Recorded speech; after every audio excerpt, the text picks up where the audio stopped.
don't disagree with running, but I'll be honest, Dilly, you listened to the same broadcast I did, didn't you? And you heard Mr. Olson, who's the third or fourth level commentator for Fox, telling you, I don't know why. I have no idea why they ran the ball there. I don't like it, and neither do I, and neither does Packer Nation, and nor should they, because everybody knows you're running on 2nd and 3. Come on. We are back live on Audible Angle. Very exciting weekend of football to recap. Very exciting Thanksgiving of football to look forward to. Gotta address a couple of listener comments and feedback. Some of it comes via text message or phone call, regular channels. You can always leave comments on whatever platform you're listening on. That's always kind of fun. Put it out there if you want to just be transparent about it instead of sending me texts about, yeah, it's pretty good, except your guys' voices aren't like cool, deep radio voices, which, I mean, we can do that if you think that's important for the show to have a, we are live from the broadcast studios of KO1 FM. I realize KO1 does not make any sense. It's either numbers or letters for a call sign. So, yeah, we'll work on it. And somebody actually watched the video suggesting Herb's video looks way better and clearer. So I attempted to hook up a different camera, a better camera, and use that microphone. And when I did a test recording, my mouth and the sound were not synced up. I don't know if that's how it would really turn out, but I was a little afraid of going down that route. So yeah, we'll work on having better voices. Thanks for the constructive feedback. That's really helpful on the show. I made an observation as well. It seems I tend to act like this is Jim Goes Personal, where I just wander around points, and I guess what really made it stand out was the comment that, yeah, Herbs is pretty good. He was better than I expected. Sounds pretty good on there, kind of has all the points. And I was kind of like, what about old JD? What about Dilly? He's good. And I don't know. I was met with a little bit of silence there. So, do you ever get any feedback on the program directly from outside sources? Remember, just say yes and make something up if you don't. Actually not, and I believe it's because they don't care about me. I mean, I think that's what it boils down to. They care about me less than they care about you, so at least they're talking to you, Dilly.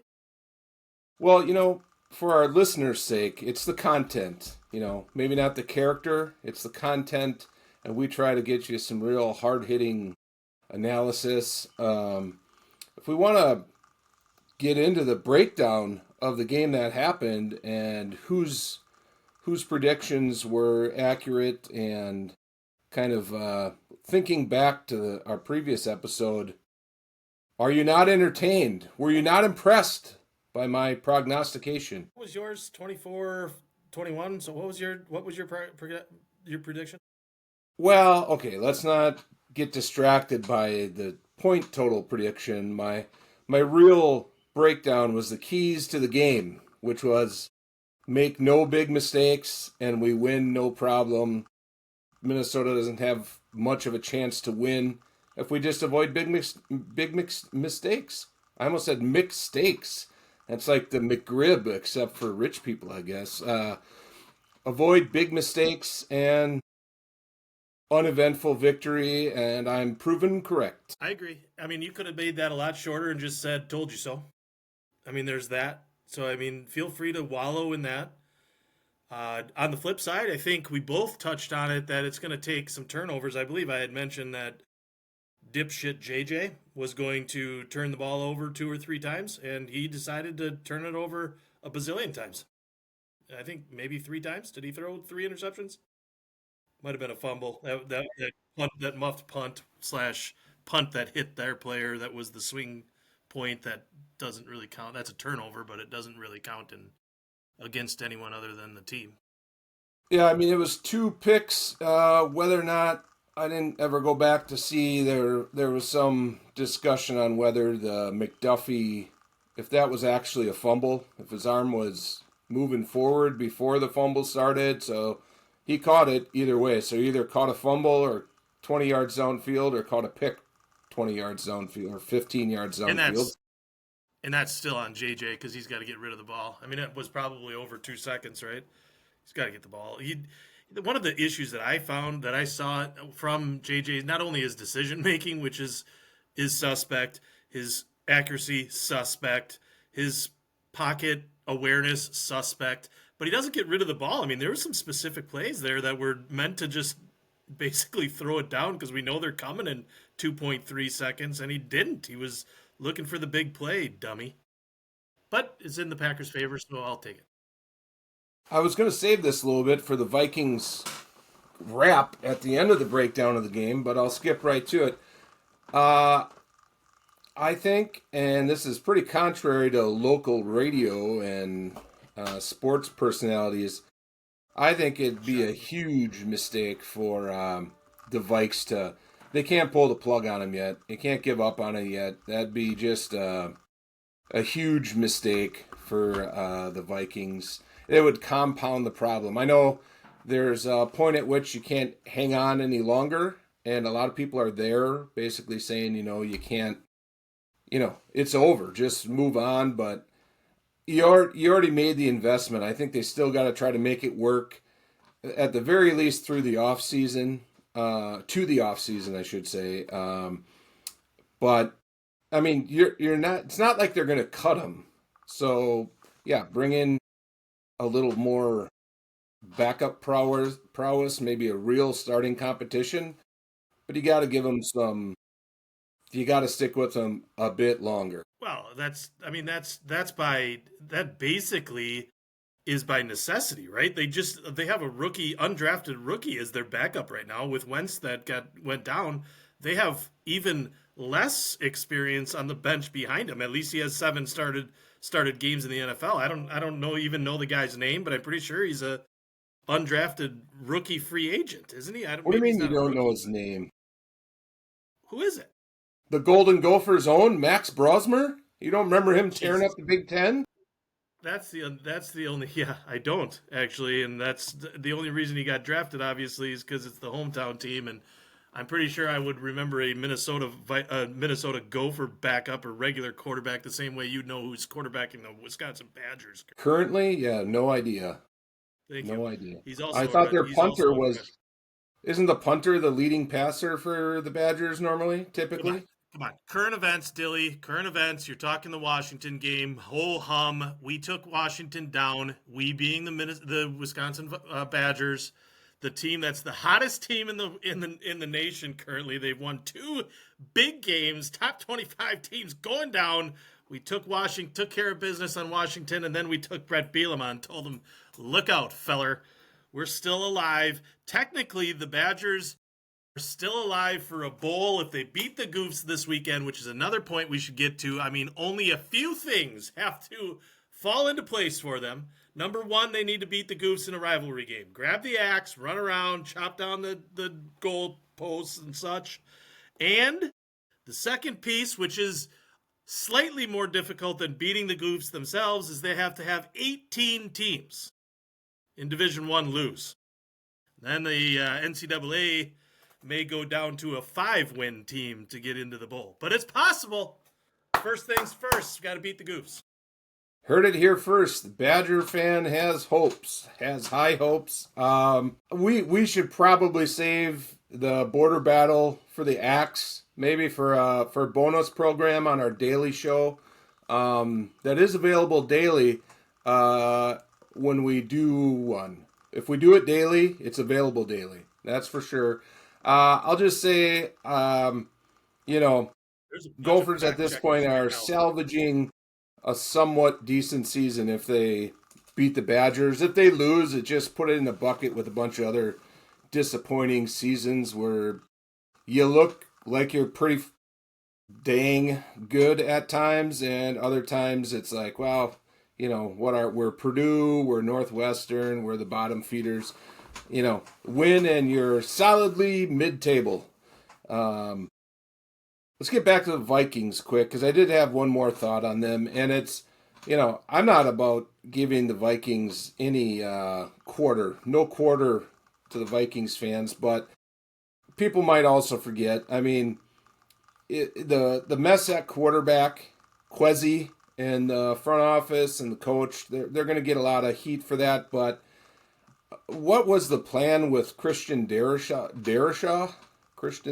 The left tackle. He's a good football player coming off a knee injury. We're week 12, and he hasn't really been able to play this year, but he's been in games most of the year, and he almost never makes it through a game. Like, what? I understand the backups are terrible. That's a separate problem, but what are you doing for this guy to keep wheeling him out there when he can't play? I mean, are you trying to save money on his next contract or what? Like, cut the guy. Get a healthy guy in there. The offensive line was supposed to be strong, allegedly, is what I heard around here early in the year. So a little bit of again, I'm not a JJ apologist either, McCarthy that is, but they're not helping him out almost in any way that would seem logical. Like strong offensive line, play calling to feed Jefferson, and instructing him. If Jefferson's not open, just dump it off to Aaron Jones immediately and move on with your day. Move on to your 3rd and 7. Have a chance. Yeah, I'm pretty sure going along that lines, I'm going to take the other angle here, and I'm sure the Packers' plan was to make J.J. McCarthy beat you, right? I mean, that was number one. Obviously, there's a lot here in Green Bay talking about, well, that's how our defense will play if we play from ahead. But let's be honest. Playing from ahead is not 7-0, and it was 7-0 most of the first half. To be honest, I believe it was 7-3 most of the first half. 7-3, yeah. We had our chances. And I don't believe that the Vikings would, in that scenario, scrap the run game. But they did. Aaron Jones was actually, in the beginning of the first quarter, was actually fairly decently effective, right? He broke a few runs, a good change of pace guy when they have Mason in there. And you didn't see any of that in the second half. What was the score at half? I mean, was it 14-3? I mean, was it even 14-3? 10-6. 10-3. 10-6. 10-6. So it was all a game. And in the second half, I mean, I don't know. And I'm not the only one, because the national broadcasters were saying, I don't know if I've seen a worse second half by an NFL team in the past 20 years. I mean, before they had a couple of things at the end here, they were minus 22 yards in effective offense in the second half. That's not good. That's not even close to good. Like, bad is 50 something in a half. Yeah. And that was effectively a botched job. And I'm going to look squarely at the opposing head coach. I like him as a head coach, but I think he scrapped, or maybe the offensive coordinator. I don't know who's responsible, but they scrapped the run game. We're terrible. Packers are terrible at stopping the run. I think they have Jim Dillenberg and Eric Urban playing their two nose tackles, although there's a glimmer of hope there at the defensive line for the Packers. But I think it was more about the Vikings offensive line than it was our defensive line. Yeah, 2 quick follow-ups on that. It was not as if they had, 7 holding calls. It wasn't all just penalties that got them into negative yardage either. They had sacks and negative plays that got them back there, more so than just a myriad of penalties. And back to your original point on Aaron Jones early in the game, it was almost to the point of real concern about the success their running game was having. Like, oh God, it's going to be, you almost started to have fear that, it's going to be one of these games. Like, it's a lot easier for them to get first downs if every third down is 3rd and 1 or 3rd and 2. I love the sequence leading into the 4th down stop. I mean, Hawkinson doing a headstand a yard short on a attempted whatever tight end sneak. I mean, it's one of those, like, people we don't need to talk about the tush push all day, because they're just going to get rid of it if they can't officiate it properly anyway. But if the point is, if you're going to do it, why not do it? all they did was put Hawkinson back there, and then they don't have anybody behind him pushing him. They had McCarthy standing there kind of looking around like, what am I supposed to do?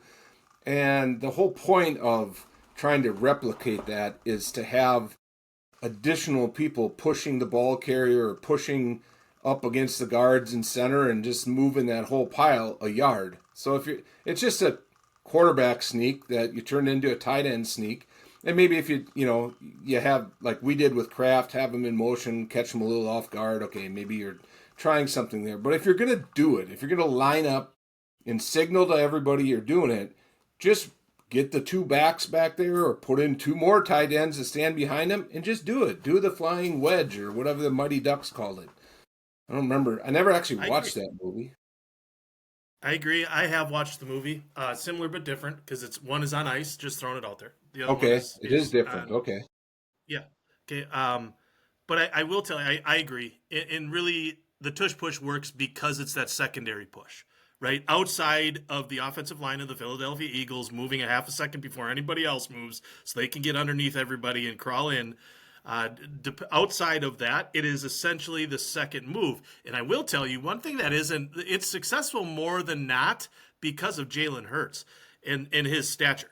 And I think it also hurts when you put a Hawkinson in there who's 6'6", and he's got a bigger frame, right? And it's easier to hit. It's easier to stop that momentum when he's above those linemen that much more. That linebacker that we had that hit him and turned him, and then you get underneath that, and it's over. But I think that it's successful for the Eagles because of Jalen Hurts, because of how they cheat, and number two, because of that secondary push, what happens after the running back comes in and pushes. So those things were missing. I think it's probably one of those plays that every team in the league tries to replicate, but you can't because you don't know what they're doing in the Eagles outside of the illegal movement that happens. To your point, I agree that the tush push will be nullified as of 2026 or the 26-27 season.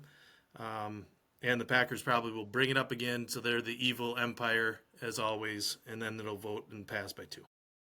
We don't have an owner that has to, have shame for calling in a rules change. We're doing a favor to the rest of the league.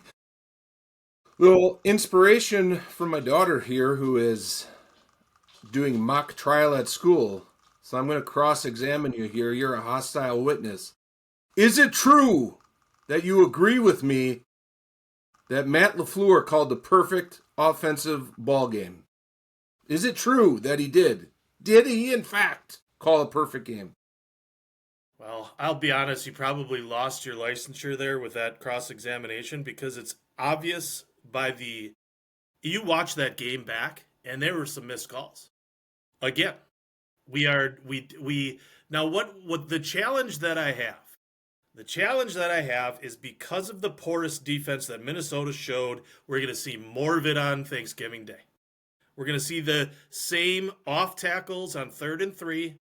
We're going to see in the second half when we have possession, run 7 times in a row, and then we punt it away. The only reason that he was bailed out was 2 things. He was bailed out because there's an idiot that's trying to return the ball for the Vikings, and number 2, Wilson made him look good. Wilson ran the ball in that first play of the second half and gained 11 yards. The second time he gained 7. The third time he got a first down.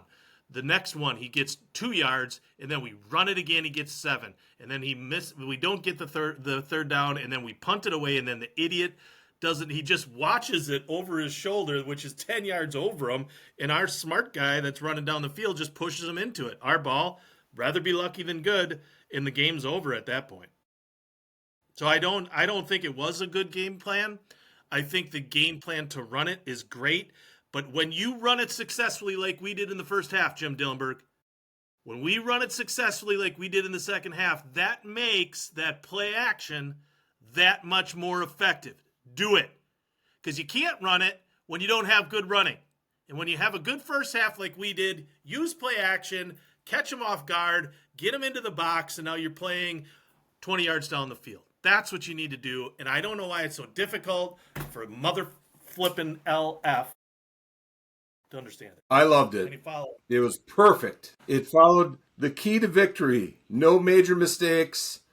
And, force the run a little extra to get the boys some reps. We got Anthony Belton taking over at right guard in the second half. Get the offensive line evaluation going. Show next week's opponent nothing. And understand that we literally didn't have to do anything, so why do more? We don't. Now, this is an extreme example of a game playing against the hapless Minnesota Vikings offense. But it's a learning curve, learning how to play with the dominant defense. The defense loves that we went out there and ground down the clock. They played, I believe, 44 plays when I was reading through the stats. 44 plays on defense. I believe the Detroit Lions were, of course, different game situation. They played 77 to 80 snaps, somewhere right around in there. They almost played an entire, I know, they went to overtime too. I get it, thanks for the updates. But they almost played an entire additional game on defense on Sunday in overtime, scrapping. Meanwhile, we're just leaning forward and letting Josh Jacobs rest, and Emmanuel Wilson is, sometimes he wasn't even breaking tackles. He was kind of just slowly following the linemen and ending up leaning forward for 6 yards or 11 yards or 14 yards. I understand the consternation, though. You want to see it unleashed, and I'll be optimistic that this was a step towards a building block to unleashing play action pass and a little more wide open game. And hopefully Dan Campbell and his infinite wisdom expects us to run on just a straight ahead dive on every 3rd and 3. Hopefully that's what they get to look at, and hopefully, and I will say this, Herbs, the texts I was receiving from you were not isolated. I was receiving texts like that from a number of disgruntled fans calling for play action pass or just the straight up homicide against the coaching staff. I mean, some people get a little crazy. Figurative homicide, I think they were looking for, of the entire staff and front office of the Green Bay Packers for not scoring 50 points on Sunday. So you're not alone. Well, I felt like the question that you gave that you had given me there was a little bit leading.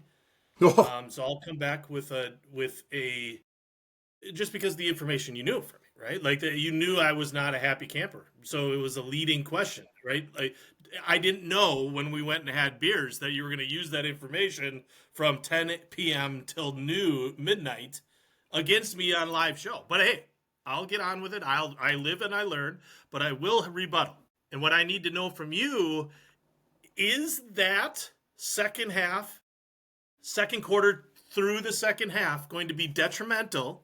Now you've given an example where it'll be advantageous, if you will, on Thursday. But is that going to be overall detrimental to the Packers offense because of the false sense of hope that the porous defense gave us in our running game? Now, granted, maybe Jacobs is back. I don't know if he's 100%. That contusion doesn't go away in 4 days, that they kept him out, understanding he probably could have played if they didn't play in 4 days. I get all that. But my question to you is that more detrimental, the success that we saw on Sunday, than it is advantageous on Thursday? Does that give us a false sense, and maybe not even us? I hope it gives a false sense of security for our offensive line. They need some confidence. But I'm worried about a little bit of lack of self-control from MLF. Do you see an issue?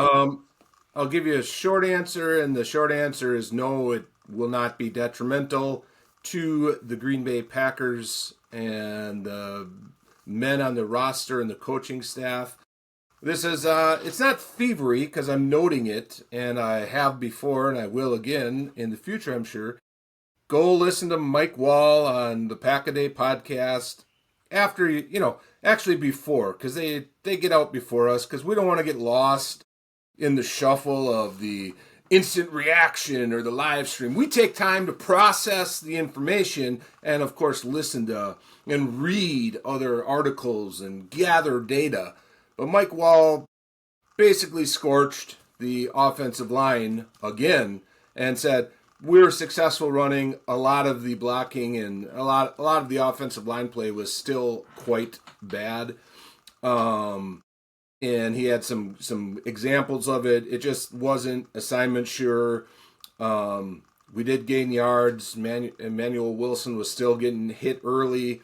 His touchdown run, he basically ran, he didn't even run over Blake Cashman at the goal line. It's just a linebacker was completely unblocked, and he happened to gain a half a yard after contact to score. The other one, he was really stopped short and kind of laid on top of the guy and reached it over. So these weren't like we're necessarily blowing them off the line and providing gaping holes.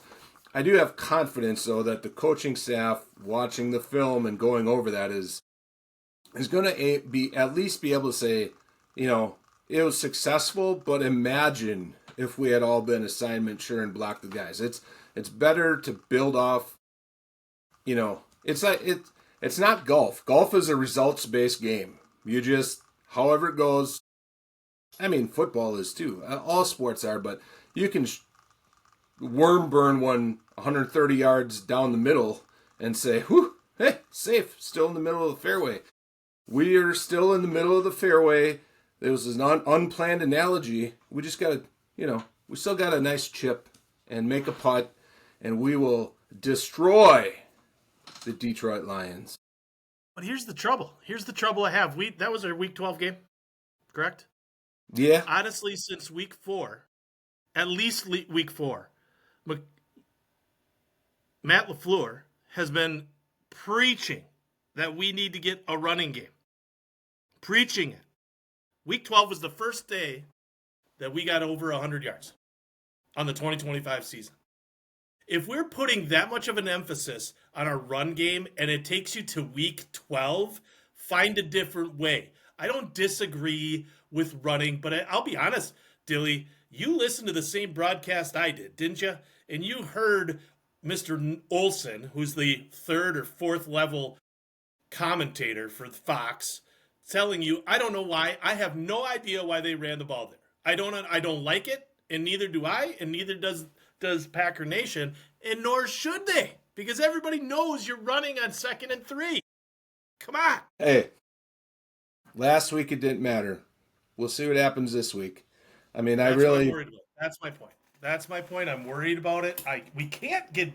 This is about as must-win as it can get, Dilly, on Thursday. I know we're going into preview here, but let's be honest. The statement still stands.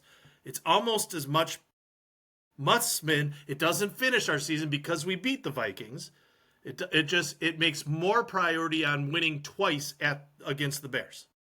I'd rather take this one, steal it, go 3-0 in the conference, and then have a little bit of movement here. Have a little gray area in how we win because we know that the Bears are coming backwards. The Bears are coming back towards us. And I think arguably the Lions will too. Fall further behind us because we've got a whole half game lead on them, obviously. Clear. There's that big tie that we got against Dallas, that juggernaut of the Dallas Cowboys, which we should spend a little bit of time on that Sunday night game, baby. I was watching the America's team on Sunday, and I enjoyed it. I'm not going to lie. I enjoyed that. I mean, it's always fun to have a comeback. Who knows what the hell's going on with the Eagles? But, hey, been saying this a lot. Thankfully, we had a 4-week break in the show, so I didn't say it for 9 consecutive weeks, that it doesn't matter all that much until about Thursday. And then a week from next Sunday, those 2 games, you start entering there's no coming back zone. So your offense can flounder, you can shuffle your line, you can get upset about mistakes. We didn't have big penalties either, for the most part, against the Vikings. I'll admit, it's getting real close to there's no more wiggle room, even if you win, even if you beat the Lions. there's just not a lot of wiggle room left anymore in a season like this. And let's say you win them all, then lose the last three in a row, you're just, or two in a row, you're just kind of back in Stinkville. There isn't time to recover this time of year. So we're getting close. That was perhaps uninspiring, but easy win. And we'll take it because Minnesota just went and beat Detroit a couple of short weeks ago. And frankly, they might win this week. That we are not looking ahead to all the games. We do have a hard out here in about 15 minutes, actually, that I just became aware of.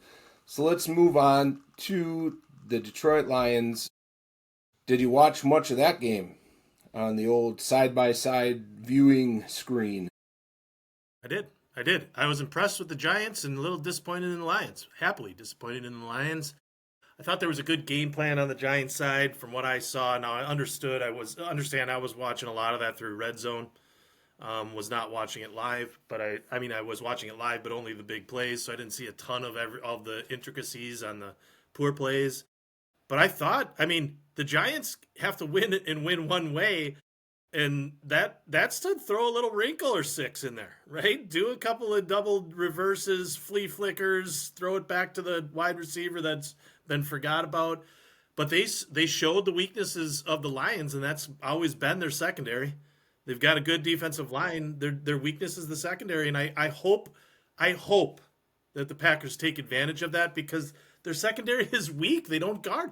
Our strength, us hoping that Dubs catches it like he did this week, hoping that Reed comes back. I don't think Golden's going to be back this week, unfortunately, but really they don't do any plays for him, so it doesn't really matter if he's out there anyway. I think he's more of a nuisance for the other team than anything else. But if Reed comes back, he does make a meaningful difference in our wide receiving core. Dobbs, and I do think that I'm not really looking anymore, Dilly, to be honest, with Musgrave being the only target. I'm looking at his three guys together on that tight end core, and I think they were serviceable on Sunday. I'm not upset about it. I saw Musgrave actually break a tackle, kind of like a semi-broken tackle, like he fell forward for 3 yards instead of falling backwards after he caught the ball. So I see some good things, and I will. So to be honest, I liked that the Giants kind of were like, "Fuck it, we'll play this as crazy as we can, except when we actually have to win the football game, and then we come to our senses and be like, yeah, high draft pick is way better than winning this game, so we'll go for 4th and 1." Which is a complete they got a call from the GM that said, they got a call from the GM that said, "All right, boys, hold up, good job, get your bonus." Yeah, I think the synopsis of the Lions Giants game is Lions. It didn't even expose their weakness. It just is their weakness. Their entire defense is a bit of a weakness, in particular their secondary, and the Giants exploited that. I have some faith that the Packers will exploit that. And I think Christian Watson will exploit that in particular. And then, of course, we did get criticized for this before, that I kind of go both ways. And I'll just do a little side rant here. Kind of go both ways. You need to make bolder statements and picks and shit. Guess what, guys? The NFL is thin margins. Any team can win. Parity. Yeah, it's going to be close calls every week. It's not going to be...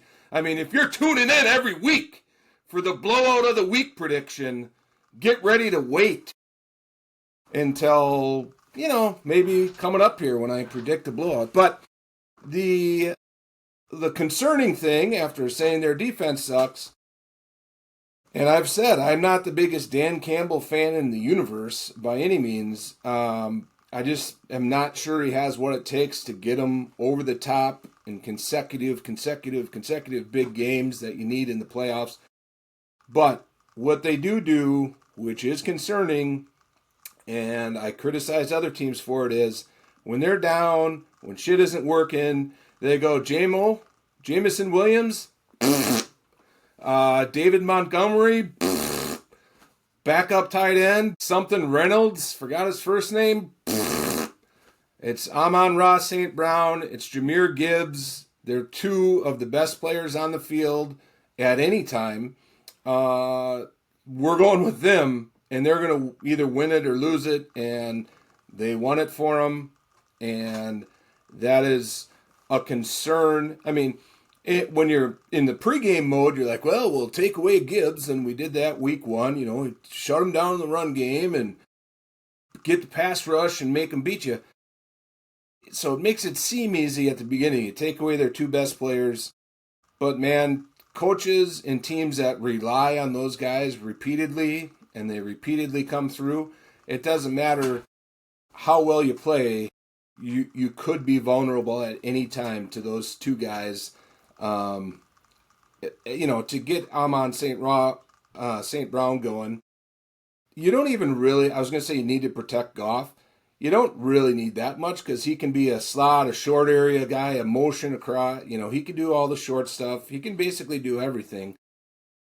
So that is a big concern for me going into Detroit. What's your number one concern or two? Yeah, I think my number one. I'll just reiterate what you said because I believe that you're right. That might be the first time in our podcast that Yeah, I've get told you used that. to it. That yeah, you're right. It's their off. It's more about their offense than it is about anything else. And they have skills, but I do think on offense they have one weakness, and that's obvious, and that's Goff. Goff isn't the answer. I'm hoping that we have some confidence on our defensive line, and I hope Halfley has some confidence and bringing five, not just four, because there were a lot of times we brought five. Now some of that was delayed, so I'm concerned about one of those two players beating us because our secondary is poor outside of our safeties. And I know you've argued with me that our secondary is not poor. It is in the cornerbacks. Our corners are bad. Have they played better in the last few weeks? Sure, they have. But I think that's more about our defensive line than it is about our corners and their skill set. But I do believe that what hurts us is this could be another Cowboys game that we're going to have to win the game 45-40. Our offense looked good, right? Like I think if we get a couple of, I think Reed coming back is our biggest key. So I will answer. I'm afraid of their offense, but I think if Reed comes back and our offense plays well, maybe we get a healthy Jacobs. I think that puts a wrinkle because Wilson will be there, and that's a great change of pace from Jacobs because they run very different. Those two players do. So I'll say I'm concerned about the Lions offense, and I'm also concerned about how our offense plays, but I'm optimistic that we're gonna get that back here come Thursday. I think we're more right than we're wrong. If you notice me being maybe a little more direct with you, maybe a little more hostile, it's because you upstaged me last show with your clear video and your staying on track and your points. So I gotta carry my weight here a little bit. So, I mean, the cornerbacks worry me. Kamal Haddon came in. We didn't ask him to do much. It's kind of like evaluating Love this game. Some people, you listen to fantasy football radio, Love had another shitty game. It's like, well, he didn't really have anything to do. It's like, what did our punter have to do in the Dallas game? Not much. God, our punter is good though. So. Yes. We're not asking. Didn't have to ask the cornerbacks to do much. Didn't ask Kamal Haddon to come in and do that much against the Vikings. Of course, it's symbiotic with the pass rush. I do hope Nixon is back. Stinger maybe a little less of a problem for a cornerback than it is for Quay Walker, who has had a couple. I really hope Quay Walker's back because agreed. Isaiah McDuffie, he was gamey, had a big hit. Like him, don't like him chasing Jahmyr Gibbs around. That is not his strongest suit. Is not covering up speed. So hopefully we get Quay Walker back. Do you have an official prediction? I'm actually predicting the Packers lose by 7. Packers lose by 7.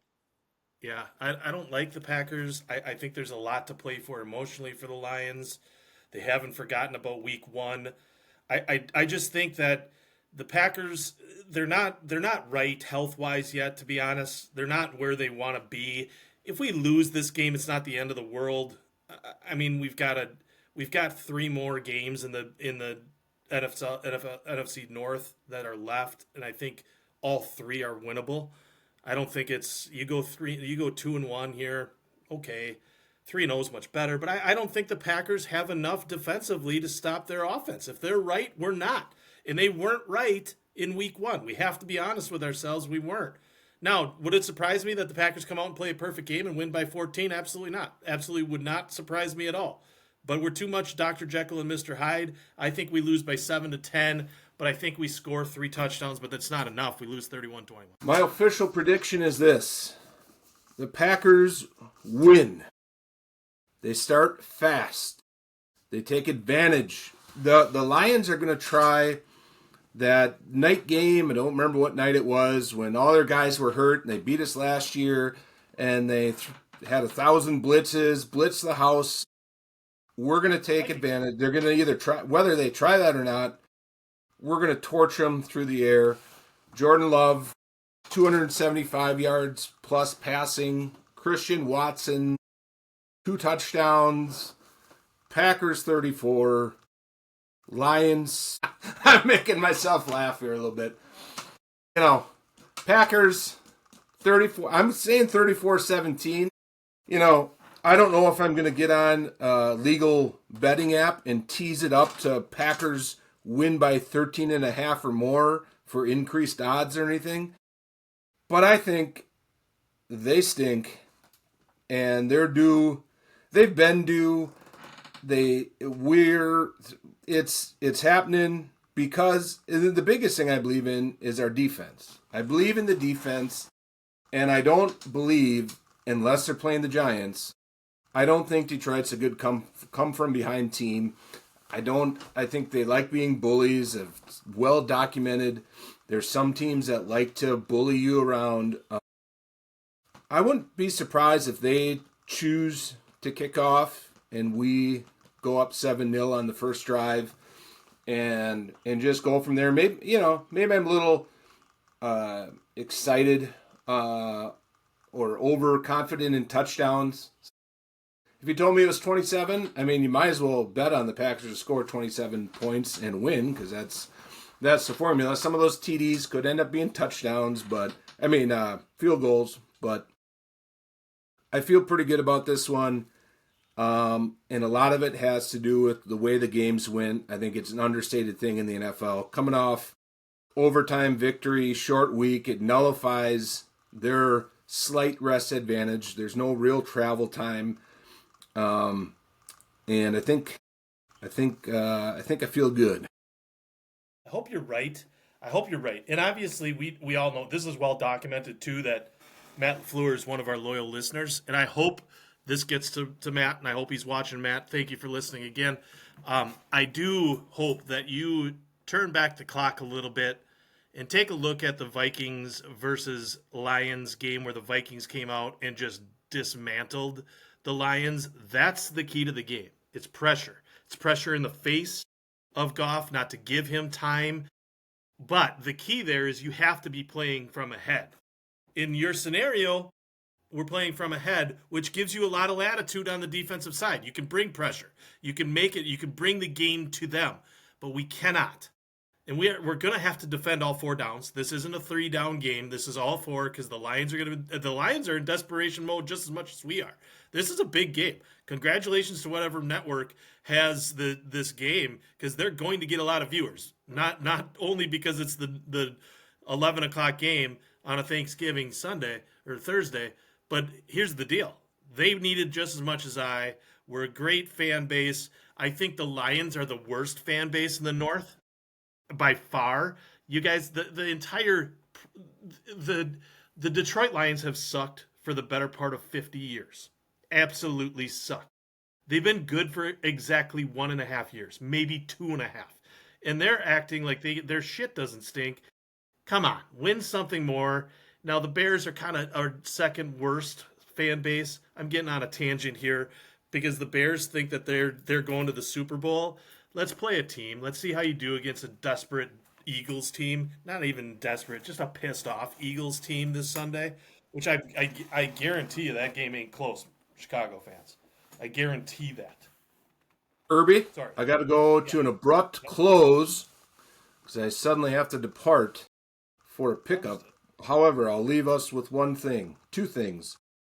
Perfect setup because we can dedicate our U.S. men's national team and the Gopher Wisconsin border battle, give it its full due, full episode.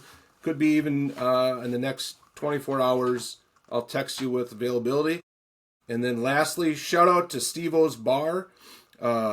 Great hidden gem with wings. They're sponsoring the Packer pregame party at 10 a.m. You can meet me, star of the show, at 10:30. I'll be leaving abruptly at 11:39 to get home to nestle in for the game and eat some turkey. Herbs, if you want to make the drive, we'll see you there. Hey, actually, that reminds me. When you get there, is Steve the name of the owner? When you get there, ask him if he'd like us to do a January show on site. Bring in some extra fans. We can do the show there on site. I'm sure there's plenty of room. I'm sure I have a list of things I need when I do on-site shows, but I mean, it's not that big. But anyway, have a quiet word with Steve-O. Enjoy your time on Thanksgiving. Have a great Thanksgiving, Dilly. Thought it was a good show, and we wrapped her up in 48 minutes. Holy Christ. I know. Listeners love it because sometimes they say they got to stay up late to keep listening. They can't fall asleep when they're listening. I will, since I'm going to be there, I'll have him make sure he's got a large stockpile of Heineken's 0.0s. Yeah, baby. Yeah, or if he doesn't, I'm fine with Michelob Ultra Zero. That's also a go-to. That's a good one. Thanks, Dilly. Enjoy the big win. Talk to you soon.